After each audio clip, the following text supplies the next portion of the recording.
Medsoster, bertemu kembali di channel Ensiklopedia Progressive Rock bersama saya Anto Agusta. Sebelum kita berlanjut pada episode ini, saya berharap kepada para Medsoster untuk tidak lupa subscribe, like, share, dan komen. Tentu loncengnya juga, supaya informasi kami selalu sampai kepada para Medsoster yang mencintai progressive rock. Tidak berlama-lama, kita langsung saja mulai bercerita, mulai ngobrolin tentang salah seorang supergroup dari awal hingga berepisode-episode mungkin. Dia adalah Pink Floyd. Siapa sangka band psikodelik kondang yang nantinya menjadi salah satu pionir progressive rock.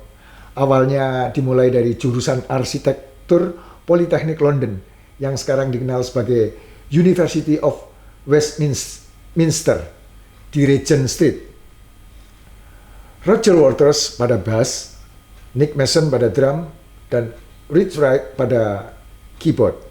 Masuk jurusan arsitek pada September 1962. Waters dan Mason pertama kali bermain musik bersama dengan sesama mahasiswa, yaitu Keith Nobel dan Cliff Metcalfe, serta Sheila, saudari dari Keith Nobel. Richard Wright bergabung setahun setelahnya menjadikan grup band ini Sextet dan dinamakan Sigma Six. Waters di posisi gitar utama atau lead gitar, kemudian Mason pada drum, dan Wright di gitar rhythm. Kemudian beralih ke keyboard. Untuk meminimalisir pengeluaran, mereka tidak berlatih di studio. Mungkin biaya studio di sana ketika itu mungkin mahal ya. Melainkan di ruang teh di bagian basement Politeknik mereka. Bisa bayangin ya, anak-anak muda waktu itu. Jadi mereka jangan bayangkan Roger Waters yang sekarang yang begitu, atau si Nick Mason yang macam-macam itulah. Tapi mereka yang masih anak-anak muda. Jadi mereka asik sendiri. Mereka mencari ruangan yang oke, keren di basement, tempat mereka ngeteh, ngopi, dan lain sebagainya. Lagu-lagu yang mereka mainkan kebanyakan dari band Inggris The Searchers. Sedangkan lagu yang mereka buat sendiri ditulis oleh Ken Chapman yang merangkap sebagai manajer mereka. Gaya juga mereka ya, masih baru-baru tapi sudah punya manajer gitu lah. Waters dan Mason bertemu dengan gitaris Bob Close saat mereka tinggal di flat 39 Stanhope Garden. Masuknya Bob Close menggeser posisi Roger Waters menjadi pemain bass. Memang awalnya dia pengennya di bass gitu kan, tapi kemudian harus bergeser-geser, ya biasa ya pada sebuah kelompok musik itu bergeser-geser, bukan menggeser tapi bergeser, pindah yang sesuai yang mana, itu adalah hal yang biasa gitu untuk proses mencari dirinya gitu kan. Sigma Six sempat berganti nama berkali-kali dari The Megadeths, tapi bukan Megadeth yang heavy metal itu, The Updubs dan The Screaming Updubs, Leonard Ludger's Spectrum 5, sebelum akhirnya menetapkan nama band mereka sebagai T-Set. Jadi apa ya, isinya itu seharusnya bukan Roger Waters, bukan apa, tapi isinya cangkir, sendok gitu kan, karena T-Set kayak gitu kan. Pada tahun 1963, Syd Barrett, vokal gitar, pindah ke London untuk mulai studinya di Camberwell College of Art. Waters dan Barrett merupakan teman kecil. Waters sering berkunjung ke rumah Barrett dan menontonnya bermain musik. Jadi mereka teman-teman sejak kecil ya. Di tahun yang sama, pada bulan September, Metcalfe dan Nobel hengkang untuk membentuk band mereka sendiri. Masuklah Syd Barrett untuk mengisi posisi pada gitar. Dalam buku Inside Out, A Personal History of Pink Floyd, Mason mengatakan, Di saat semua orang berusaha terlihat keren, jaim, sok dewasa, gitulah. Nggak usah lihat jauh-jauh, di negeri kita banyak musisi-musisi yang gayanya begitu ya, sok artis kayak gitu kan. Syd Barrett malah berbeda sendiri. Dia santai dan sangat ramah. Wah, santun banget gitu kira-kira. Bahkan saat pertama kali bertemu dengannya, dia mendatangiku lebih dulu dan mengenalkan diri. Tidak banyak orang seperti itu. Ya, di negara sana kan beda dengan di sini kan. Mereka ya lebih cenderung individualis, bukan apa gitu kan. Tapi dia bukan orang yang krisis kayak gitu kan. Asik-asik aja kayaknya gitu si Syd Barrett itu. Close mengenalkan mereka pada penyanyi Chris Dennis yang kala itu merupakan teknisi untuk Royal Air Force. Wah, tentara ini kayaknya. RAF. Pada Desember 1964, mereka mencoba melakukan rekaman untuk pertama kalinya di salah satu studio di West Hampstead milik temannya Wright. Di awal tahun 1965, Chris Dennis terpaksa meninggalkan band karena ditugaskan ke Bahrain, tentara soalnya, tembak-tembakan ini pasti, oleh RAF. Sehingga Barrett menjadi frontman dari T-Set. Di tahun yang sama, 1965, mereka menjadi band pengisi tetap di Countdown Club London, di mana dari tengah malam sampai pagi mereka bermain 3 set. Mungkin 3 shift kayak gitu ya kira-kira. Kalau set kayak main badminton aja, kayak main tenis gitu. Jadi 3 shift mungkin begitu. Masing-masing sepanjang 90 menit dengan ukuran yang berbeda. Masih dalam buku Inside Out yang tadi, Nick Mason mengatakan, di periode ini ditekan oleh kebutuhan untuk mengurangi repetisi dalam set lagu panjang kami. Kami akhirnya menyadari bahwa satu set bisa diperpanjang dengan memasukkan solo instrumen. Itu kata Nick Mason. Di pertengahan 1965, mereka mendapat tekanan dari orang tua dan saran dari pengajar di kampusnya, yakni Bob Close, mengundurkan diri dan Barrett mengambil alih posisi lead gitar. Akhir tahun 1965, grup ini mengubah namanya menjadi Pink Floyd Sound. Jadi awalnya Pink Floyd tidak Pink Floyd aja, ada soundnya gitu kan. Barrett mengubah nama band mereka karena saat akan performan, dia salah satu gig, ada band lain juga yang menggunakan nama T-Set. Nah ini tabrakan gitu kan. Sudah terdaftar tapi namanya sama, wah harus mengalah gitu kira-kira.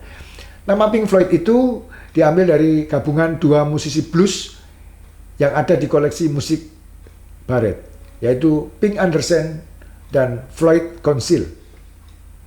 Menuju tahun 1966, repertoar mereka didominasi oleh lagu-lagu R&B dan mereka mulai mengisi banyak acara, termasuk pertunjukan di Marquee Club, di mana mereka bertemu dengan Peter Jenner, seorang pengajar di London School of Economics.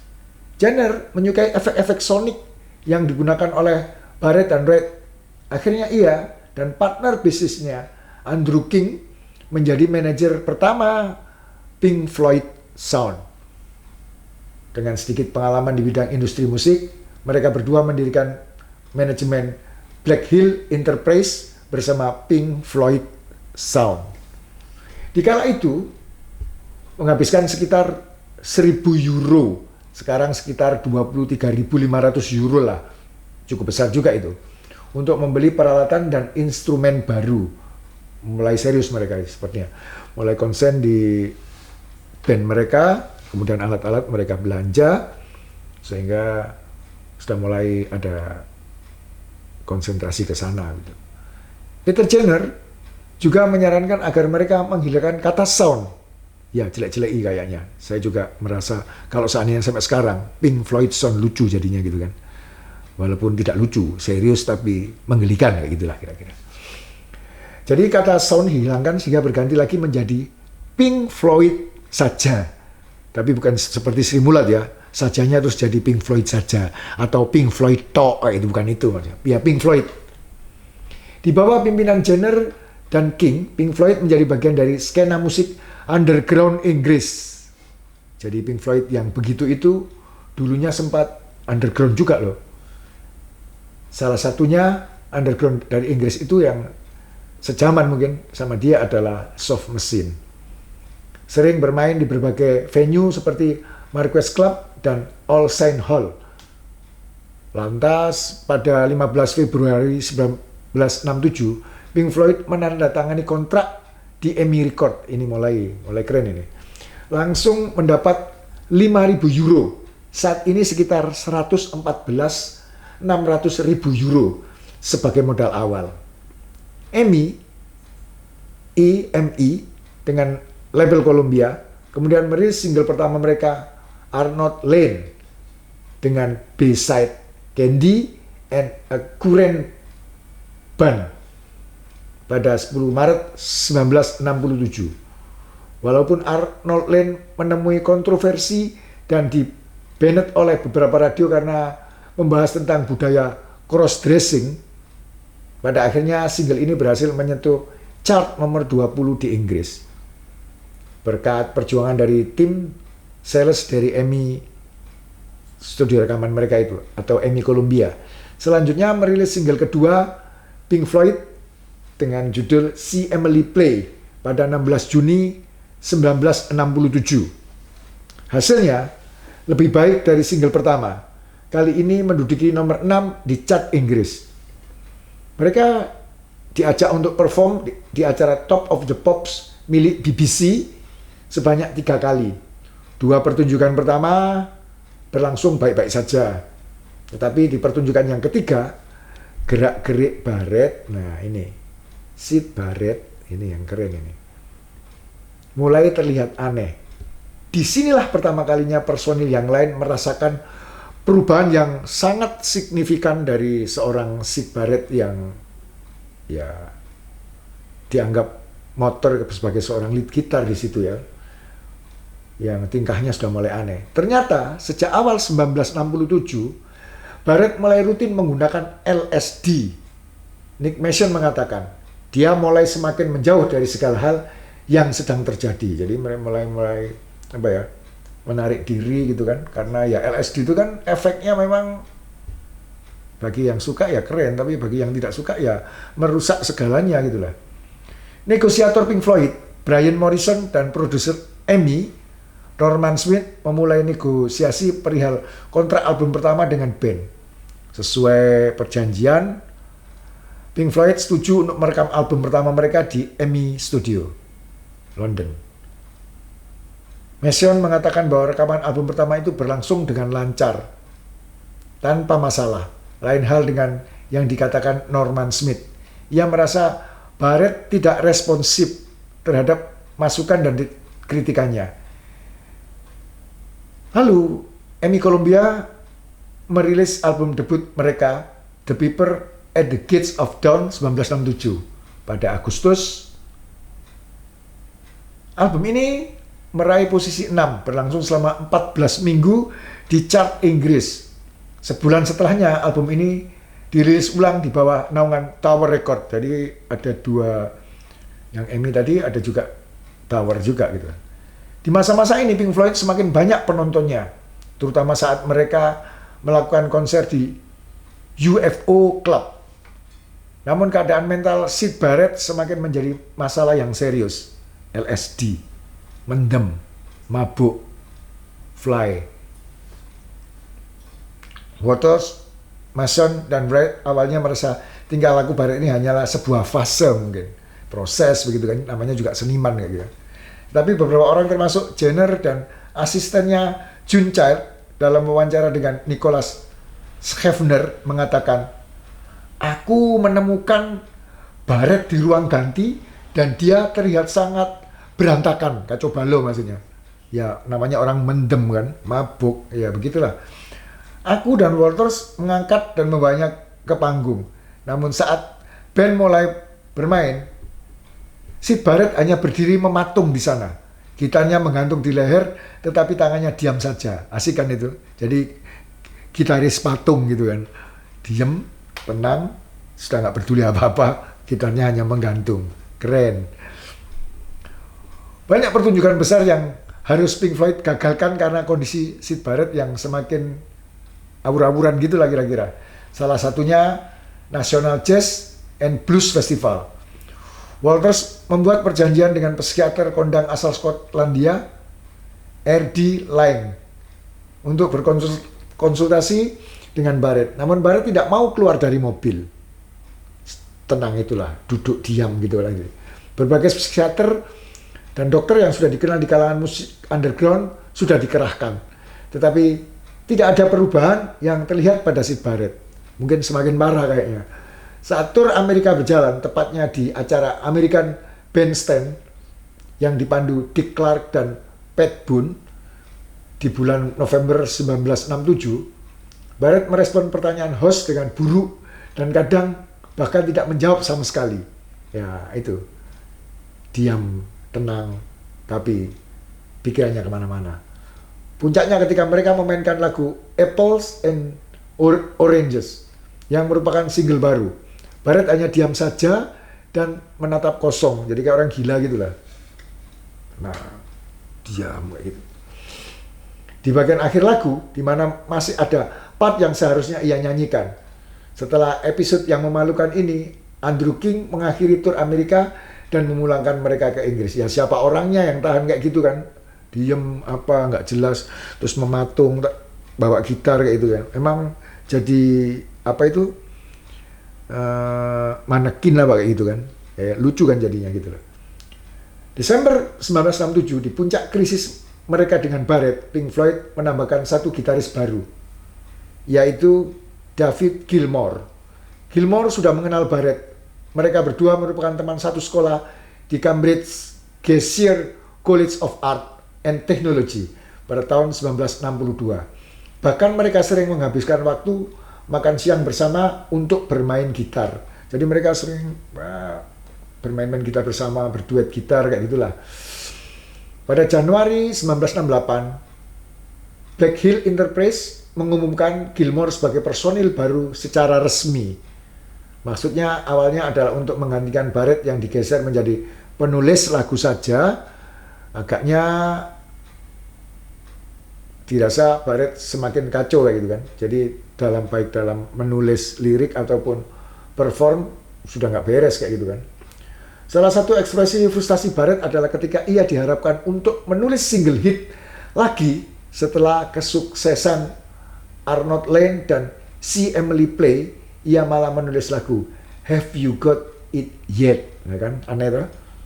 Di mana lagu ini selalu berubah strukturnya setiap performance sehingga sangat mustahil untuk diikuti dan dimainkan. Diikuti aja nggak mungkin, apalagi dimainkan, tambah kacau balau kayak gitu kan. Bahkan saat melakukan photoshoot di Januari 1968, Barrett terlihat menjauh dari yang lain dan lagi-lagi dengan tatapannya kosong, kayak gitu, setengah edan kayak gitu kan. Di salah satu wawancaranya dengan Mark Black, Roger Waters mengatakan, dia dulu adalah kawan baik kita. Ya, awalnya aja sopannya begitu kayak gitu kan. Baik-baik, nggak jaim kayak gitu kan. Tetapi saat ini kita sering ingin mencekiknya lah kan, edan itu. Jadi Roger Waters itu gemes gitu loh. Bajingo ini kayak gitu lah. Wah, kok nggak mau main? Tak cekik aja lah kayak gitu. Bikin malu grup kayak gitu kan. Awal Maret 1968, Pink Floyd bertemu dengan Jenner dan King untuk membahas masa depan band, di mana akhirnya Barrett setuju untuk hengkang. Jenner dan King percaya bahwa Barrett adalah otak kreatif utama dari band, sehingga mereka lebih memilih untuk bekerja bersama Barrett dan mengakhiri kerjasamanya dengan Pink Floyd. Kayaknya Syd Barrett mau bikin apa ya, solo kayaknya, tapi nggak tahu. Asisten dari Morrison, Steve O'Rourke, akhirnya menjadi manajer mereka. Setelah kepergian Barrett pada 6 April 1968, penulisan lirik dan konsep-konsep kreatif jatuh ke tangan Walters. Awalnya untuk pertunjukan-pertunjukan di televisi, Gilmour berusaha menirukan suara Barrett.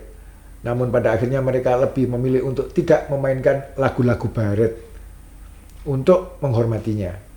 Di wawancaranya dengan majalah Mojo, Nick Mason mengatakan, Gilmour membawa struktur musik yang bagus untuk Pink Floyd. Musik kita menjadi lebih mudah untuk dinikmati dan didengarkan. Ya memang dengan ditinggalkan, dengan tinggalkannya Syd Barrett ya mungkin Pink Floyd semakin ada kemajuan dan musiknya lebih bisa dinikmati ya. Gimana yang bikin musik itu orang gila, apa kita bisa juga menikmati walaupun itu psikodelik gitu loh. Psikodelik dalam artian yang udah parah kayak gitu lah. Saya kira untuk episode kali ini kita cukupi sampai di sini dulu. Tapi kita masih ada ngobrol lagi dengan Pink Floyd ke depannya. Kira-kira sampai di sini dulu, Medsoster. Semoga di episode Pink Floyd yang berikutnya bukan agak lebih keren lagi. Oke, ciao.